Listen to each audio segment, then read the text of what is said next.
एक sir education channel में आप सभी का स्वागत है।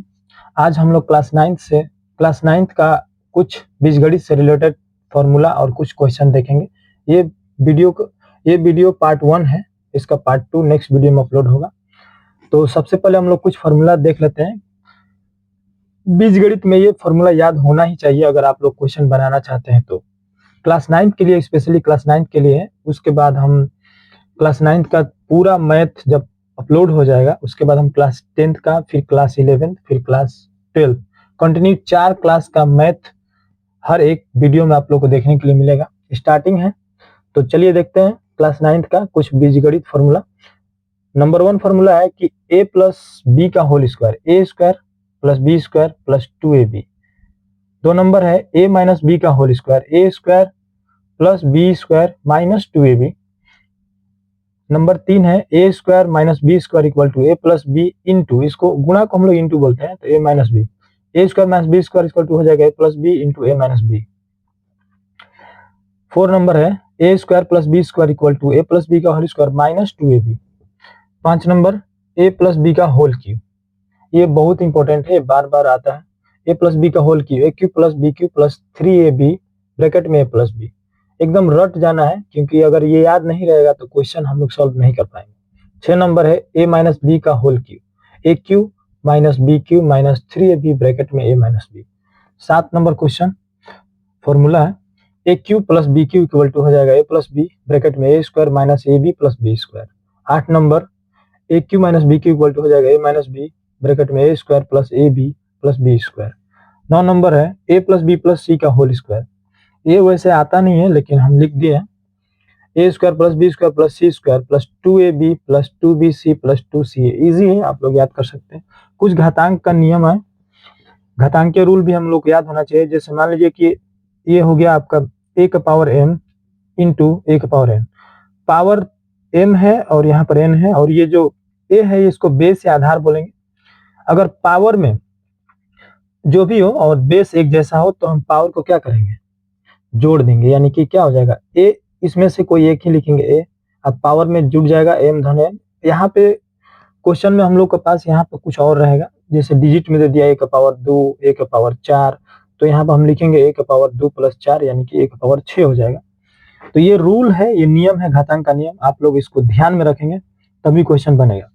11 नंबर है a का पावर m बटे में a का पावर n। जब इस तरह से आएगा तो हम नीचे वाला जो a का पावर n है इसको हम माइनस कर देंगे, तो हो जाएगा a का पावर m माइनस n। अगला देखिए 12 नंबर a का पावर n, a का पावर m, a का पावर n इंटू a का पावर c, सेम वही है ऊपर वाला जो अभी बताया, तो पावर क्या होगा, जुड़ जाएगा। a का पावर m का पावर n, जब पावर का पावर रहेगा तो पावर में क्या हो जाएगा, गुणा हो जाएगा, मल्टीप्लाई हो जाएगा, ठीक है। तो a का पावर m इंटू n। अगला देखते हैं, अगर a का पावर 0 हो तो उसका वैल्यू 1 होगा। यहाँ पर कुछ भी हो, अगर इसका पावर 0 दिया हो तो उसका मान हो जाएगा 1, ये ध्यान में रखना है। a का पावर मान लीजिए कि माइनस m है, a का पावर माइनस m, तो इसको प्लस करना है तो बस इसको नीचे कर दीजिए 1 बाई a का पावर m, ये देखिए यहाँ पे प्लस हो गया है।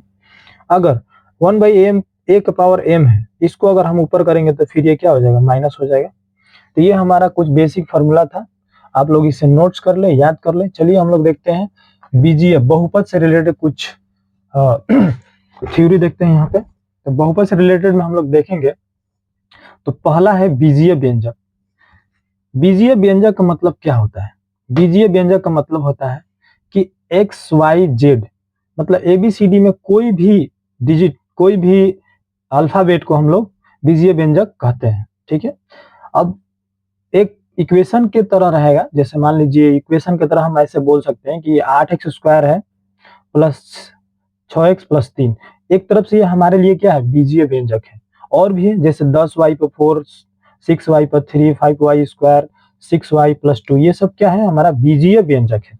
बीजीय व्यंजक का मतलब होता है अल्फाबेट वाला एक इक्वेशन के रूप में अगर कहीं दिया है तो वो हमारा बीजीय व्यंजक है। अब बीजीय व्यंजक में कुछ ऐसा चीज है, अगर उस तरह से रहेगा तो हम उसको बीजीय व्यंजक नहीं बोलेंगे। जैसे देखिए यहाँ पे रूट में x है, अगर कहीं रूट में x के साथ इक्वेशन लिखा दिख जाए तो हम उसको बीजीय व्यंजक नहीं बोलेंगे। अगर मान लीजिए कि कहीं माइनस दिख जाए अल्फाबेट में, जैसे ज्यादातर हम लोग बीजगणित में x और y ही यूज करते हैं, बहुत बहुत स्टूडेंट ये सोचता है कि एक्स और वाई ही क्यों यूज करते हैं। भाई एक्स और वाई इसलिए यूज करते हैं कि एक्स और वाई इजी भी लगता है और हमारा बुक में पूरा दिया हुआ है। अगर हालांकि अगर आप चाहें तो T A B C D कुछ भी यूज कर सकते हैं, बट ये हमारे बुक में दिया ही नहीं है, तो ज्यादातर स्टूडेंट ये सब यूज नहीं करता है। एक्स वाई एकदम इजी है, हर जगह हर क्वेश्चन में ये सब अप्लाई होता है। तो अगर मान लीजिए एक्स का पावर माइनस माइनस में अगर कहीं भी दिया हो तो हम उसको बीजीय व्यंजक नहीं बोल सकते। अगर देख लीजिए एक्स बटे में वाई स्क्वायर, ये नीचे है ऊपर जाएगा तो माइनस ही होगा, इसको भी हम बीजीय व्यंजक नहीं बोल सकते। तो आखिर बीजीय व्यंजक में आएगा क्या? पूर्ण संख्या। पूर्ण संख्या मतलब 0 से 1 2 3 4 इस तरह से अगर चलेगा उसको हम बोलेंगे बीजीय व्यंजक। एक्स का पावर 4 देखिए प्लस में है, एक्स है 4 है, ये प्लस में नहीं माइनस में है नहीं रूट में है, तो इसको हम क्या बोलेंगे? बीजीय व्यंजक। अचर पद, अचर पद बहुपद में हम लोग अचर पद भी सुनने के लिए मिलेगा। तो अचर पद का मतलब होता है डिजिट, जितना डिजिट है वो सब क्या है? अचर पद है। ठीक है, तो ये हो गया 6। ये भी बीजीय व्यंजक में आएगा क्योंकि इक्वेशन के साथ रहेगा। वाई स्क्वायर देख लीजिए, वाई स्क्वायर इसमें भी प्लस एक्स की कुछ भी, इसमें अगर एक्स अल्फाबेट में कुछ भी रहेगा बस माइनस रूट में नहीं होना चाहिए, तो उसको बीजीय व्यंजक। आई होप आप लोग को बीजीय व्यंजक समझ में आ गया होगा। हम लोग चलते हैं इसमें कुछ एक पदीय, द्विपदीय, त्रिपद, एक पदीय बहुपद, द्विपदीय बहुपद और त्रिपदीय बहुपद, इस तरह से हम लोग का बहुपद क्लास 9 का बहुपद चैप्टर में एक पदीय, द्विपदीय, त्रिपदीय देखने के लिए मिलेगा। तो एक पदीय का मतलब नॉर्मल है एक पद, जैसे इसमें देखिए 5x 6y 9x 6x ये सब एक पद में है। ठीक है, 5x एक पद है, अचर पद को काउंट नहीं करेंगे, बस समझिए 5x का मतलब होता है x कितना है? 5 है। ये नहीं कि मतलब 5 अलग है और x अलग है। 6y का मतलब क्या है? y कितना है? 6 है, मतलब y 6 बार है, y ऐसे। ठीक है, 9x का मतलब ये एक पद हो गया। आई होप एक पद आप लोगों को समझ में आ गया। आगे बढ़ते हैं। द्विपद, द्विपद का मतलब दो पद होना चाहिए। जैसे देखिए यहाँ पे द्विपद में दो पद 2x स्क्वायर प्लस 6, इसमें देखिए दो पद है, एक ये पद हो गया और एक ये 6 अलग अलग है, बीच में प्लस है तो अलग हो गया, बीच में प्लस माइनस अगर रहेगा तो अलग हो जाएगा, तो ये दो पद हो गया। एक और है 9y स्क्वायर प्लस 9, ये भी दो पद है तो इसको भी हम क्या बोलेंगे? द्विपद। आगे 8t स्क्वायर प्लस 10, भाई एक्स वाई छोड़कर हम t लिख दिए, गलत नहीं है। ठीक है, इसको भी हम लोग क्या बोलेंगे? द्विपद। त्रिपद, अब यहाँ पर त्रिपद में आप लोगों को समझ में आ गया होगा कि एक पद में एक पद, द्विपद में द्विपद, तो त्रिपद में कितना पद होगा? 3 पद होगा भाई, नॉर्मल। तो हम लोग देखते हैं 4x cube plus 6x square plus 8, देखिए इसमें 3 पद है, काउंट कीजिए 4x क्यूब 6x स्क्वायर और ये कितना हो जाएगा? 8, ये 3 पद है। एक और एग्जाम्पल देख लेते हैं 15y पर 6y फिर 50, ये भी 3 पद है। तो ये हमारा क्या हो गया? त्रिपद। ठीक है, तो ये आप लोग नोट्स बना लीजिए, जिसको पहली बार देख रहे हैं वो ध्यान से देखें और समझें। ठीक है, घातांकीय बहुपद का नियम कुछ देख लेते हैं। अभी हम लोग इधर देखे थे घातांक का कुछ नियम, याद है आप लोगों को? घातांक का कुछ नियम, यही नियम है और अगला वीडियो में क्वेश्चन सॉल्व होगा। अभी हम ये फॉर्मूला के तौर पर बता रहे हैं आप लोगों को। तो चलिए देखते हैं घातांकीय बहुपद का नियम क्या है। बहुपद चैप्टर में, क्लास 9 का बहुपद चैप्टर में घातांकीय बहुपद का नियम में पहला मिलेगा आप लोगों को रैखिक बहुपद, दूसरा द्विघात बहुपद, तीसरा त्रिघात बहुपद, चौथा चतुर्घात बहुपद, इसी तरह से। लेकिन एटलीस्ट इसमें 3 ही मिलेगा आप लोगों को। क्लास 9 का जो बहुपद वाला चैप्टर है उसमें 3, रैखिक, द्विघात और त्रिघात। इसमें भी बहुत इजी है। रैखिक का मतलब होता है जिसका पावर 1 हो, जिसका पावर क्या हो? 1 हो। यहाँ पर ओनली x दिया है, x का पावर अगर 1 लिखेंगे तो इसका मतलब होगा कि ओनली 1, एक ही x है तो हम बस x लिखें। रैखिक का मतलब होता है जिसका पावर 1 हो। ठीक है, याद रहेगा। चलते हैं अगला। रैखिक बहुपद का मतलब जिसका पावर 1 हो। कुछ एग्जाम्पल देख लेते हैं, जैसे 6x प्लस 3, इसमें हम लोग को पद नहीं गिनना है, बस हम लोग को ये चेक करना है कि पावर कितना है। अगर पावर हम बस इसमें हमको पावर देखना है, न कि पद गिनना है, ध्यान रखना है। ठीक है, इसका पावर 1 है, रैखिक हो गया। 9y इसका भी पावर 1 है, रैखिक हो गया। और भी आप समीकरण के जैसा, इक्वेशन के जैसा लिख सकते हैं, लेकिन पावर 1 होना चाहिए। कितना भी आप बीजीय व्यंजक लिखिए कोई दिक्कत नहीं, पावर क्या होना चाहिए? 1 होना चाहिए। पावर एक होगा तो रैखिक रैखिक रैखिक। ठीक है, चलते हैं आगे।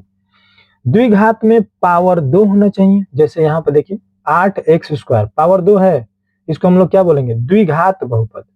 द्विघात, बस यहीं से द्विघात हो गया, द्विघात बहुपद।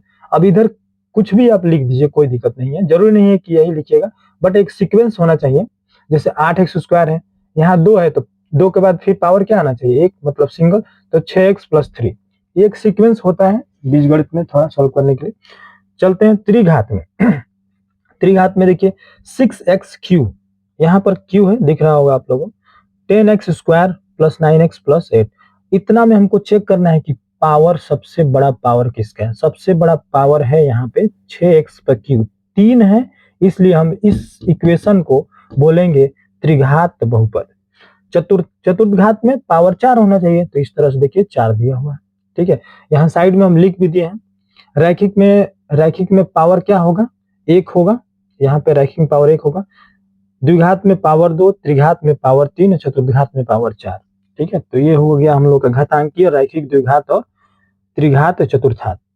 अचर बहुपद किसे कहते हैं? अभी बताए थे, जितना भी डिजिट है 6, 3, 8, ये सब क्या है? All digit. देखिए यहाँ पर लिखे ऑल डिजिट, ये सब क्या अचर पद है। इसमें एक पहला हम लोग का चलता है विभाजन। बहुपद में क्लास 9th का विभाजन का ये चैप्टर है। थोड़ा सा ये वीडियो लॉन्ग हो रहा है, बट कोई बात नहीं, हम लोग को सीखना है तो थोड़ा टाइम देना पड़ेगा। चलते हैं।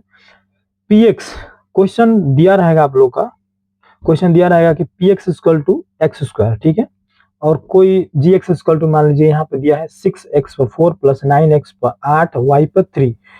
बोल रहा है कि विभाजित कीजिए। विभाजित का मतलब होता है भाग देना है। भाई भाग देना है तो px यानी छोटा वाला से बड़ा में भाग देना है। तो देखिए हम यहाँ, जैसे आप लोग बचपन में भाग देते थे अंक वाला में, अब यहाँ पे ABCD वाला में भाग देना है। ठीक है, तो भाग देने के लिए इसका एक, ये सबसे इजी लगता है। ठीक है, तो यहाँ पर हम देखेंगे कि छोटा वाला हो गया x², सेम बना लीजिए अब भाग के जैसा x²। अब बीच में ये लिख दीजिए 6x/4 9x/8y³ लिख दिए हैं। चलिए इसको समझते हैं कि हो रहा है कैसे। ठीक है, सबसे पहले हम लोग पहला देखेंगे। जैसे पहला, इसमें पहला पद है 6x/4, हमको भाग किससे देना है? ये x² से। पहला पद है 6x/4 और यहाँ भाग देना है हमको x² से। तो हम इसमें चेक करेंगे कि इससे कितना कम है। देखिए इसमें 6 है, इसमें 6 है नहीं है, इसमें 6 है, इसमें 6 नहीं है। हमको 6 लाना है, तो हम इधर क्या लिख देंगे? 6। जैसे आप लोग टेबल पढ़ते थे तो जितना बार में आता था तो आप इधर ही लिखते थे, तो इसमें अब टेबल तो है नहीं, x² का टेबल कहाँ मिलेगा हम लोग को। इसमें क्या है कि बस यही चेक करना है कि क्या क्या कम हो रहा है। तो यहाँ x² है, चलिए यहाँ 6 नहीं है, 6 कम है, तो यहाँ 6 लिख देंगे। ठीक है, तो 6 हो गया, चलिए 6 आ जाएगा। x/2 है, यहाँ x/4 है। बताइए x/2 और x/4 कितना कम है? बच्चा भी बता देगा, 2 कम है, तो हम यहाँ पे x/2 लिख देंगे। तो ये 6x/2 और ये x/2, तो 2 और 2 x/4 हो जाएगा, और ये 6 आ गया ना, 6x/4, 6x/4। और यहाँ पे माइनस करके x को क्या कर देंगे? कैंसिल कर दे, खत्म, ये 0 शेषफल हो गया। फिर अगला पद हम इसको क्या करेंगे? नीचे लिखेंगे प्लस के साथ। याद रखिए, प्लस कहने का मतलब यहाँ प्लस है तो प्लस के साथ, माइनस रहेगा तो माइनस के साथ। ठीक है, तो अगला पद है हमारा 9x/8y/3। 9x/8y/3, ध्यान से देखिए, 9x/8y/3। अब चलते हैं, यह इसी से भाग देना है, x/2 है, इसी से भाग देना इसमें। भैया ये x पर बस 2 है और यहाँ पर पूरा तामझाम आ गया है। 9 है, x/8 है, y/3 है, और यहाँ बेचारा बस x/2 है। लेकिन कोई बात नहीं, जो जो नहीं है यहाँ साइड में लिख देंगे। सबसे पहले हम देख रहे हैं कि प्लस है तो प्लस लिख दिए। ठीक है, चलिए भैया इसमें x² है, अब इसमें 9, देखिए 9 नहीं है तो 9 लिखे। x/2 है, इसमें x/8 है, बताइए कितना कम है? x/2 x/8 कितना कम है? x/6 कम है, तो यहाँ पे x/6 लिखे हैं, x/6। उसके बाद यहाँ पे y/3 है, यहाँ तो y है ही नहीं, यहाँ y नहीं है, तो y/3 है तो y/3 यहाँ लिखेंगे। ठीक है, अब 9x/6 y/3 देख लीजिए, 9 है तो यहाँ 9 लिख दिए, x/6 यहाँ है, x/2 यहाँ है, तो 6 और 2 पहले x/8 हो जाएगा, y/3 यहाँ लिख देंगे। माइनस करके क्या कर देंगे, कैंसिल कर देंगे 0। यही हमारा आंसर हो गया 6x² + 9x + y3।